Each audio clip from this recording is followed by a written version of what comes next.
It was a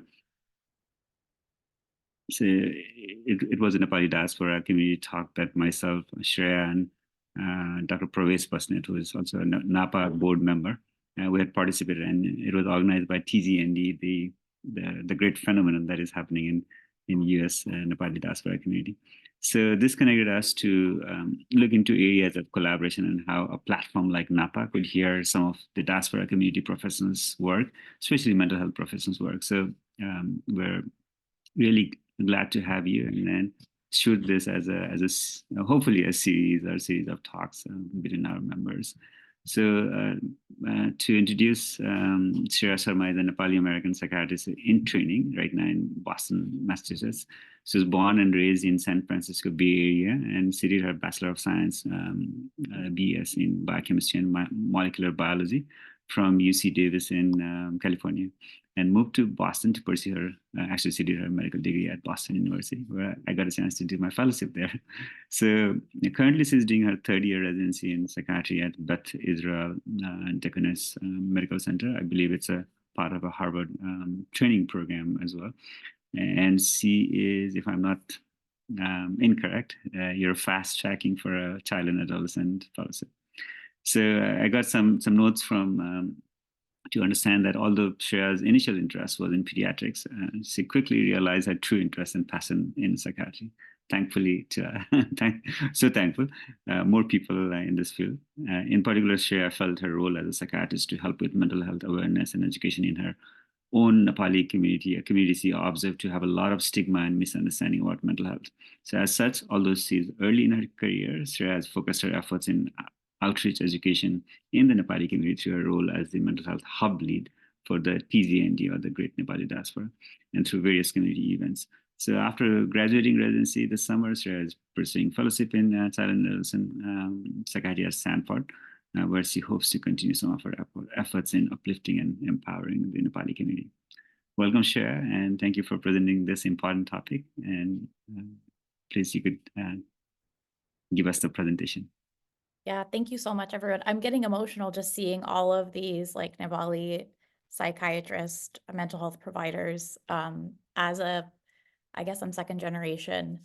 Really amazing to be here. So thank you. So let me just share my screen.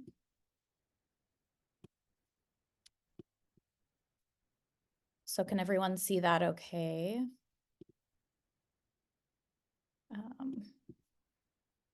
All right. So I just wanted to start by saying that I'm going to be giving this presentation in English, although Nepali bolna sakchu, I don't know if I could give a full presentation on acculturation in Nepali without mixing things up. So I'm going to give the presentation in English. And then the other thing is that I'm really not an expert in this topic. It's more that I have this, I've had a really big interest in acculturation, partly in trying to understand and navigate my own experience, and then understand how it affects the community and how it affects this upcoming second generation. These kids who are having International Day at school. The kids were kind of getting introduced Indian food at school. Like, how is acculturation going to affect our generation right now, but the next generation moving forward? So if you have, this can be a discussion, a topic. If you have other information, please feel free to chime in so we can all learn together. So I thought I would first start by just defining acculturation. So Barry is someone who was almost a trailblazer in a lot of ways when we think about the topic of acculturation. And he defined it as a process that explains how individuals who have developed in one cultural context manage and adapt to new contexts that result from migration. And he defined that there were 4 different ways that someone could acculturate when they come to a new country. So on the right, I've made this, little graph. So we can see that he defined integration as someone feeling like a high connection to both their host culture, which in this case would be the American culture, and their home culture, which would be the Nepali culture. Assimilation is defined as being connected to the host culture, so the American culture. Separation is defined as feeling more connected to their Nepali culture, or their home culture, and marginalization is feeling like they don't feel a connection or a belonging to either cultures. So that's what we're using as our basis and definition of acculturation for this presentation as we move forward. And then there's this idea of acculturative stress. And this is basically the tension or strain associated with the acquisition and adaptation of a second culture. So this is what we think of when we say like culture shock.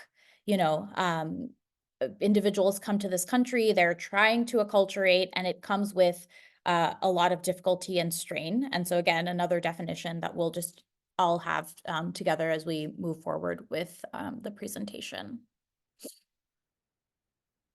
So, you know, what contributes to acculturative stress? And really this list that I have here is not exhaustive because there are just so many factors, but I thought I would highlight a few. One is new and unfamiliar family structure and roles. In one study with South Asian adolescents, there was an anecdote where an individual said, you know, when I was in the country before, my mom was a stay-at-home mom. My dad used to work. Now we're in America. My dad has developed a problem with alcohol, and my mom has to be the person that works. I no longer have this stay-at-home mom. The whole structure of our family has changed. And now I am having to take more of a parental role in my family and taking care of my kids. The second thing is language and cultural traditions. The third is a collectivist versus an individualistic community. So if we think about, in this case, the Nepali community, we come from a collectivist community where we think about the whole before we think about ourselves. The American culture is different. The American culture is, how are you going to move yourself forward? How, you know, you think more about your own individual needs. So this really affects, particularly when we think about the time of adolescence. So Americans, when they view adolescence, they view it as this really important developmental pre-adulthood period that their, you know, child, their adolescent is trying to navigate. People from collectivist communities actually view this time of adolescence more as an extension of childhood. They don't view their kid as becoming an adult. They're like, you know, this is just them acting out. This is just them kind of trying to get their way. They don't view it as, you know, pre-adulthood. And that difference in thinking can create a lot of stress. Discrimination, family conflict, those are two other factors. Academic pressure and parental goal attainment. So this comes up a lot in the literature. And the idea is that kids really feel like they have to succeed. And when they are making decisions about their future, they often make decisions based on what their parents wanted, thinking, oh, my parents sacrificed so much moving to this country. They gave up their own goals, their own dreams. And now I have a lot of pressure to fulfill the dreams that my parents had for themselves that they were not able to fulfill. Other things are gender roles. So what we know is that girls oftentimes are expected to maintain the culture and uphold the, you know, the home cultural values much more than boys. And then there's this idea of a dual sense of self. So dual sense of self is when I'm at home with my Nepali family, I'm going to present a certain way. I'm going to, you know, fit the cultural norms of the Nepali community. And then when I'm at school, I have to switch and I have to be more American. When I'm with my friends, I have to switch. I have to be more American. And what that does is that people find that they don't really have a space where they feel receptive to both their South Asian and their American identities. You know, where do they belong? Because they're somewhere in the middle rather than either end of the spectrum. So I found this chart in a study that I came across, and I thought that it was really helpful to understand how acculturation and acculturative stress ultimately impacts health outcomes, and in our case, mental health outcomes. Um, and so, you know, we think about the acculturation experience, and then there are personal factors that can contribute to lead to acculturative stress. And then there are coping mechanisms, you know, depending on whether an individual may or may not have coping mechanisms, which will affect, you know, the degree to which this stress leads to mental health outcomes. So in the presentation, we're going to go through how each of these factors, a few of these factors independently can affect mental health outcomes. So if we think first about the acculturative experience. So how does acculturation itself lead to mental health outcomes for the community? So this is just from a study that I came across, but what I want to say is that there is no, the data is mixed. So some studies say that some acculturative styles, such as integration, are very protective against mental health, against depression, anxiety, whereas I've come across other studies that show that it's actually marginalization that is, the most protective against mental health outcomes, or even stress in general. I am working on a study right now with my mentor where we looked at acculturation, and one part of our study was a survey, and one part of our study was open-ended questions. And even within one survey, we found that depending on whether it was a survey or open-ended, it was different acculturation styles that were highlighted to be most protective. So, what I'm trying to say is that we don't actually understand acculturation enough to really know what is the best. And then, if I take it one step further, it's each community, it could be different. For the Nepali community, depending on how our community is, it could be different. For a different community, a different acculturation style could affect mental health outcomes differently. But, this study highlighted a few different things and summed it up. So I just wanted to present a few results. So for assimilation, more depressive symptoms than separated for those clinically diagnosed with MDD. So again, this assimilation is thought to be associated with more depressive symptoms. Integration, fewer anxious depressive symptoms, fewer somatic symptoms, and better mental health outcomes than marginalization. Separation had fewer depressive symptoms than assimilation, and marginalization tend to have the worst mental health outcomes. Again, this is just from one study. The idea when people explain, why integration might be the most protective, it's the idea that people actually feel connected to both of their cultures, and this ability to switch, the code switching between, their home and host culture, they're able to do that with more ease, and that creates less stress for themselves. Whereas someone who's marginalized, who doesn't really feel like they're connected to either of their cultures, might feel more of these depressive or anxious symptoms because they don't really feel like they have a place to belong anywhere. And they're not able to do that switching between their two cultures. So now if we move on to acculturative stress. So how does acculturative stress impact mental health in general? So acculturative stress is shown to independently increase the risk for mental health outcomes, particularly depression and anxiety. When I was looking into this research, I kind of was like, this is kind of intuitive. Like, it would make sense that if someone was experiencing stress, they would have these outcomes. What I found was interesting is that the acculturative stress is different when we think about first generation versus second generation individuals. So second generation individuals, those who are maybe born and raised here, are found to have a higher level of distress than first generation individuals who might have been born somewhere else and moved here later in life. This is thought to be because first generation were found to have a higher self-esteem than the second generation.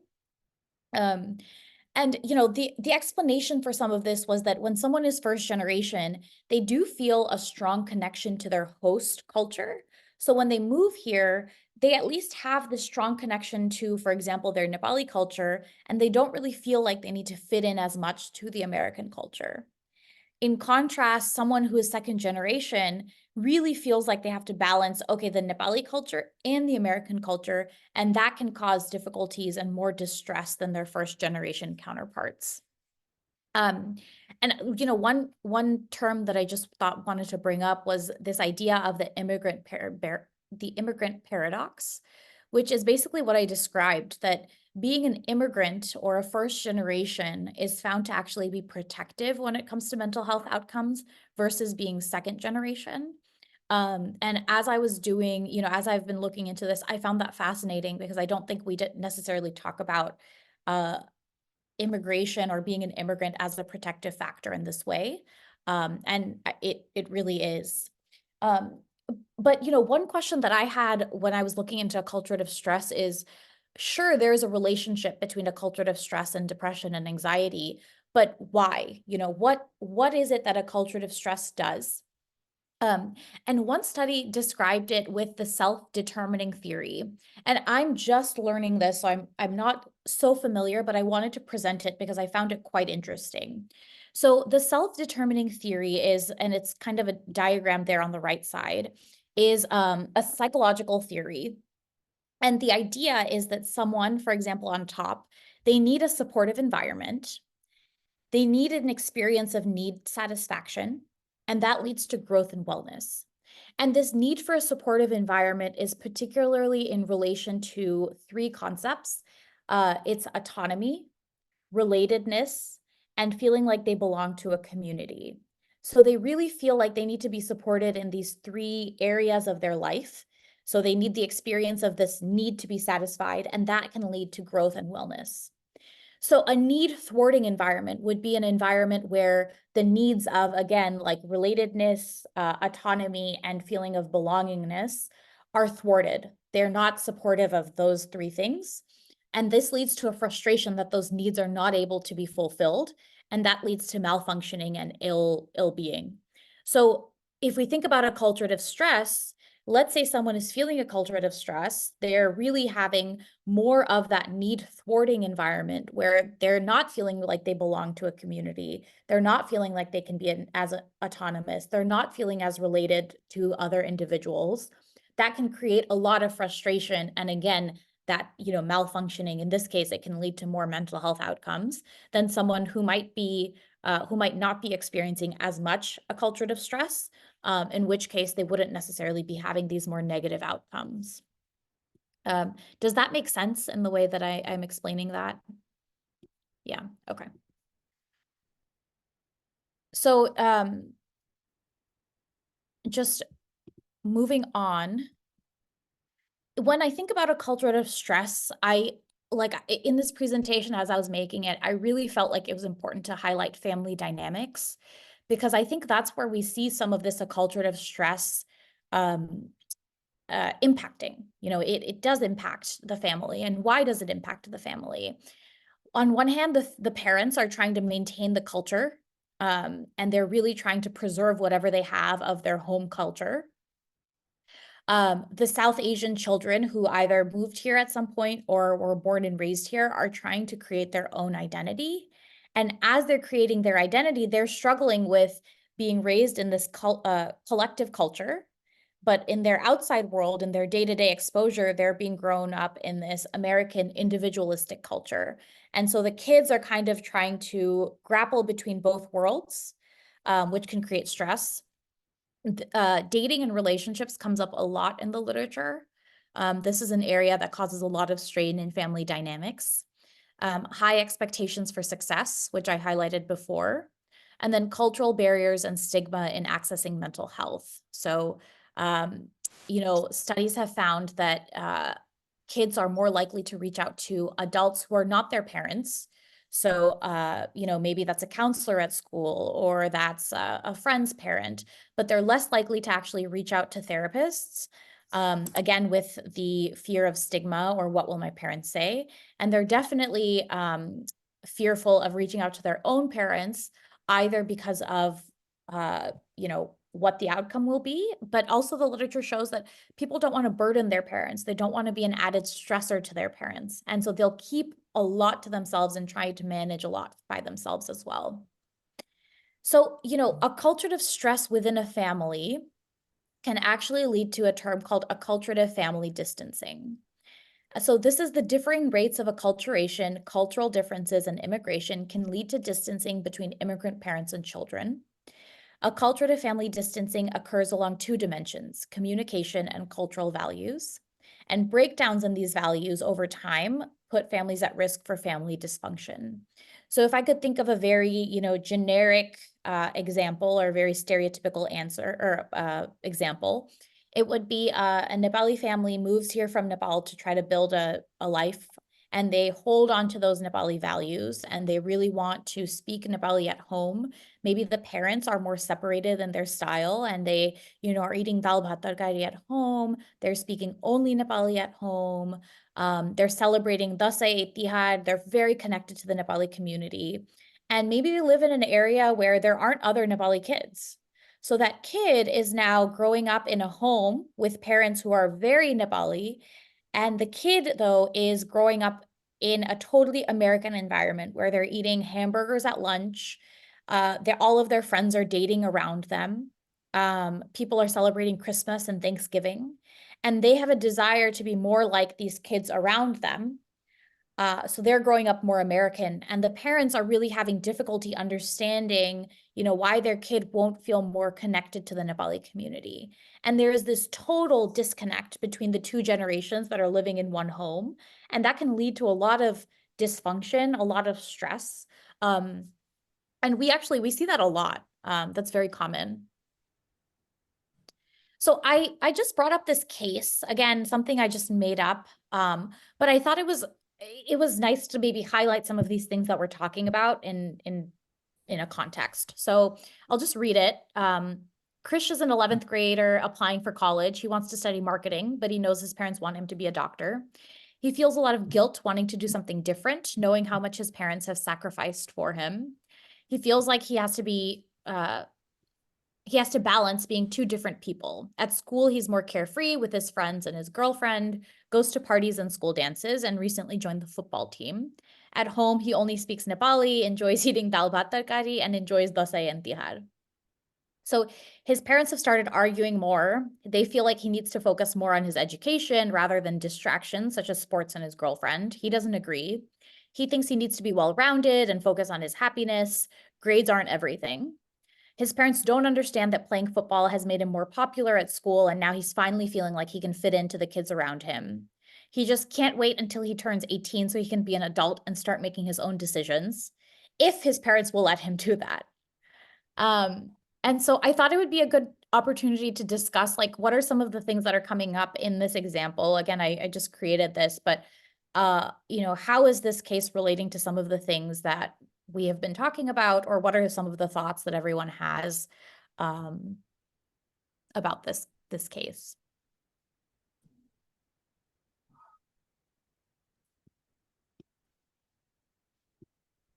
Anyone? It's okay if not. We'll cheat. We'll just move forward. Or we can we can come back to it. That's great. So I just highlighted some of these things here when we think about this, and really this whole case can be highlighted in red because there's everything in here is kind of the extreme version of an adolescent trying to go through this acculturative process. And I really love this image at the bottom because I think it really exemplifies what a lot of adolescents in particular are going through. So, he wants to study marketing. His parents have sacrificed. They want him to do something else. We talked about parental goal attainment. At home, he's one way, and at school, he's different. We talked about like a dual sense of self. They've started arguing more. We can see some of that more acculturative family distancing happening in the home. He wants to be an adult at 18. So that's the American culture of, okay, you're 18, you're on your own, you're an adult. And then he's also thinking, well, if my parents let me become an adult at 18, right? There's the Nepali part of him who's like, well, I guess if they let me be 18 and an adult, then I'll be an adult. But if not, I guess I'll still follow whatever they want me to follow. And, although this case is a little bit of an extreme, I don't think it's that far-fetched. I would imagine that a lot of adolescents are having a similar experience. And I chose the case to be an adolescent because I think that's when we see this the most. And I think it's just important for us to highlight this particular like developmental period for individuals. So now let's think of like coping mechanisms. So because this, coping mechanisms can actually be really protective in alleviating some of these mental health outcomes that we've been talking about before. So like, what can we do? And so I really liked this image as well. So you have acculturative stress, you have protective factors, and you have mental health outcomes. And so there are roles. There is a role for protective factors, coping skills that can come into play here.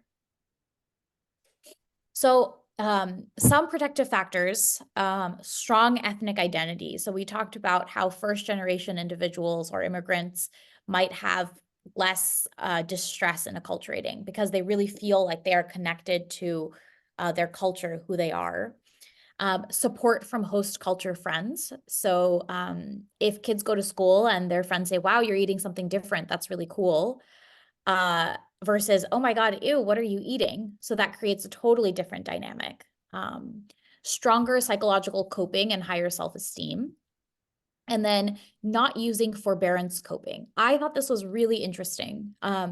Hiding one's problems. We talked a little bit before about how people tend to not share their problems because they don't want to be burdensome to other people. What we know is that when people do that, I'm thinking, again, more kids, adolescents, they want to hold it in. They want to not burden their parents, not be an additional stressor.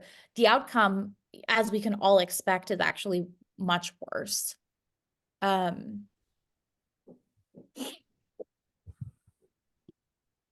So some other things, peer support, appreciating educational and career options. So if kids are able to say, wow, things are really difficult, but I have so much more opportunity here than my parents were able to have in Nepal.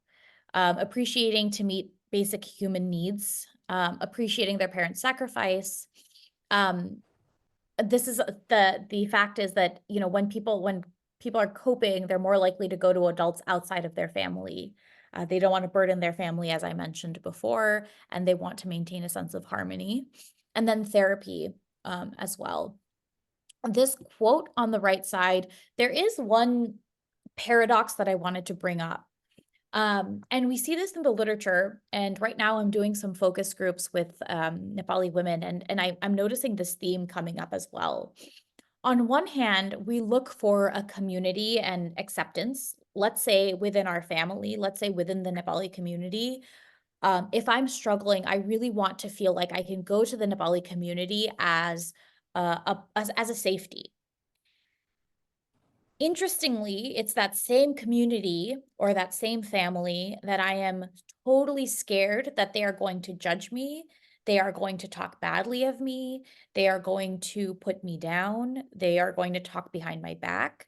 And so it's this paradox of, okay, someone is craving connection to their people, and yet it is those same people that are causing some of these stressors.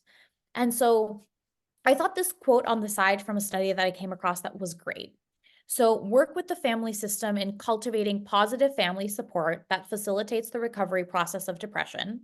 And this is in the context of acculturation and acculturative stress, but also explore alternative protective factors other than a cohesive family relationship with the depressive patient in ameliorating the negative effects of acculturative stress. Encourage patients to develop more adaptive strategies and a healthy social network outside of the family to help them navigate the acculturation process. So what I thought is interesting about this is that they are encouraging individuals to find community outside of their immediate family, their immediate community, because again, maybe that's less stressful than their own community. But what that does is that actually reflects the collectivist roots that they have grown up with. So I know that I want to find community because I've grown up knowing that community is important. Maybe my own family and my own community is going to be difficult for me to reach out to, but is there another community out there that I can kind of become a part of or join? And I thought that was a really interesting way of approaching this. And just something that I wanted to highlight, that what's protective can also be a risk factor in some ways. And so when we think about health outcomes, I really wanted to focus more on, what makes it difficult for us to get help when these health outcomes exist. So when we have depression, anxiety, like, why is it hard for us as a Nepali community to get help? And I'm sure I could ask any of us here and all of us would be able to kind of say some of these things and more. So stigma, absolutely. Confidentiality, is my therapist actually going to keep this private between, them and I? Finding the right mental health care provider for you. People often go to a few therapists, psychiatrists, say, I didn't like them, they didn't get it. On that note, what I will note is that some people really look for providers who speak their language, who look like them. And other individuals look for anyone but a Nepali provider because a Nepali provider is too close to home and doesn't feel safe. So there's that paradox showing up even in individuals trying to find providers for them.